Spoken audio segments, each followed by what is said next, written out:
নমস্কার বন্ধুরা, অতসী সহজ রান্না করে আরও একটা নতুন রেসিপিতে সবাইকে স্বাগত।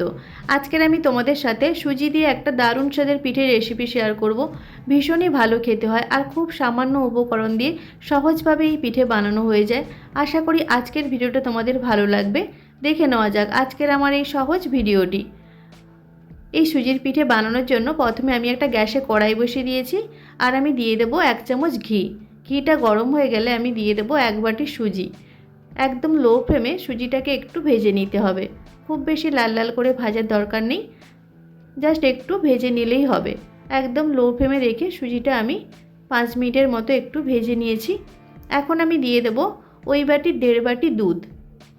যেই বাটি মেপে আমি সুজি নিয়েছিলাম সেই বাটির আমি 1.5 বাটি দুধ দিয়ে দিয়েছি। দুধটা দিয়েও খুব ভালো করে সুজিটাকে মিশিয়ে নিতে হবে। একদম লো ফ্লেমে রেখে সুজিটা খুব ভালো করে আমি মিশিয়ে নিয়েছি। তারপর আমি দিয়ে দিলাম খুব সামান্য পরিমাণে একটু লবণ আর দিয়ে দেবো 2 চামচ চিনি। লবণ আর চিনিটা দিয়েও সুজির সাথে খুব ভালো করে মিশিয়ে নিতে হবে। খুব ভালো করে মিশিয়ে দেখো একটা ডো বানিয়ে নিতে হবে। গ্যাসের ফ্লেমটা অবশ্যই একদম লো ফ্লেমে রাখতে হবে।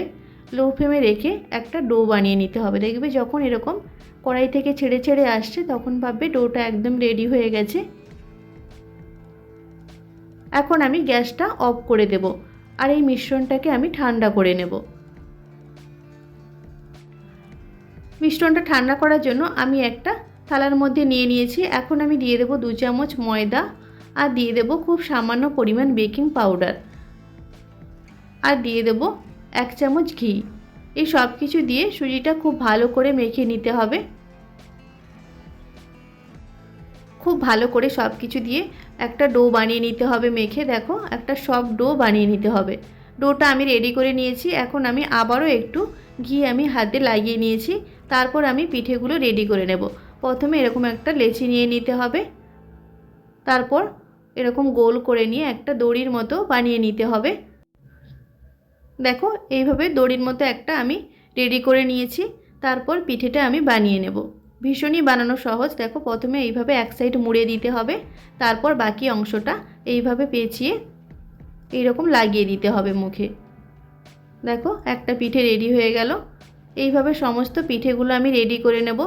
ভীষণই বানানো সহজ, একবার দেখলেই যে কেউ বানাতে পারবে।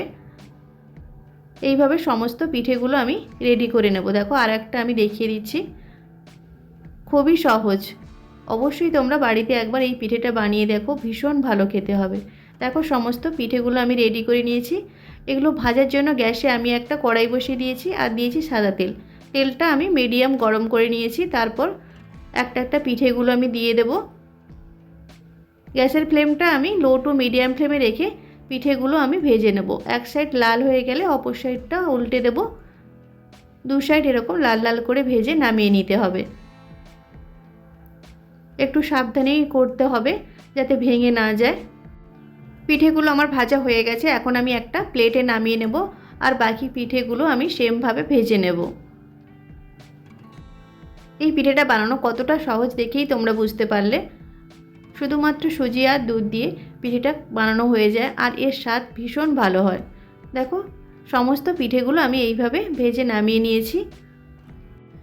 এখন আমি গ্যাসে আরও একটা কড়াই বসিয়ে দিয়েছি আর দিয়েছি 700 ml মতো দুধ। দুধটা আমি আগে থেকেই ভালো করে ফুটিয়ে নিয়েছিলাম। এখন আমি 2টো এলাচ দিয়ে দিলাম আর মিডিয়াম ফ্লেমে আমি 5 মিনিটের মতো আবারও ভালো করে দুধটা ফুটিয়ে নেব। দুধটা ভালো করে ফুটিয়ে নেওয়ার পর আমি দিয়ে দেব 100 গ্রামের মতো খেজুরের গুড়। খেজুরের গুড়টা দিয়েও খুব ভালো করে দুধের সাথে মিশিয়ে নিতে হবে। লো টু মিডিয়াম ফ্লেমে রেখে আমি খুব ভালো করে দুধটা ফুটিয়ে নিয়েছি গুড়টা দিয়ে। তোমরা গুড়ের পরিমাণটা একটু কম বেশি করে নিতে পারো। যদি মিষ্টি বেশি পছন্দ করো তাহলে গুড়ের পরিমাণটা একটু বাড়িয়ে দিতে পারো।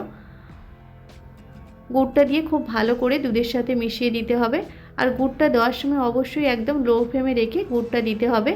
হাই ফ্লেমে রেখে গুড়টা দিলে দুধটা ফেটে যেতে পারে। তাই গুড়টা যখন দেবে অবশ্যই গ্যাসের ফ্লেমটা একদম লো ফ্লেমে রেখে তারপর গুড়টা দিয়ে দুধে মিশিয়ে নিতে হবে। গুড়টা দিয়ে খুব ভালো করে আমি দুধের সাথে ফুটিয়ে নিয়েছি। তারপর আমি যে পিঠেগুলো ভেজে রেখেছিলাম সেই পিঠেগুলো আমি দুধের মধ্যে দিয়ে দিলাম। তারপর মিডিয়াম ফ্লেমে রেখে এই পিঠেগুলো খুব ভালো করে ফুটিয়ে নিতে হবে 10 মিনিটের মতো। 10 মিনিট পিঠেগুলো ফুটিয়ে নিলে দুধের সাথে তাহলে একেবারে নরম হয়ে যাবে। আবারও গ্যাসটা অফ করে আরও 10 মিনিট আমি ঢাকা দিয়ে রেখে দেবো গরম অবস্থায়। গ্যাসটা আমি অফ করে দিয়েছি এখন।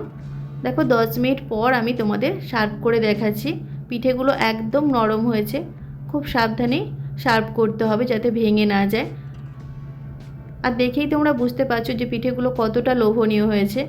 আশা করি আজকের ভিডিওটা তোমাদের ভালো লেগেছে। যদি ভালো লাগে তাহলে অবশ্যই একটা লাইক করে দেবে। আর অবশ্যই এই শীতে এই পিঠেটা একবার বাড়ির সকলের জন্য বানিয়ে দেখো, ভীষণ ভালো খেতে হবে। আর আমার ভিডিওগুলো যদি তোমাদের ভালো লাগে তাহলে অবশ্যই আমার চ্যানেলটিকে সাবস্ক্রাইব করে পাশে থাকা বেল আইকনটি প্রেস করে অল অপশানে ক্লিক করে দেবে।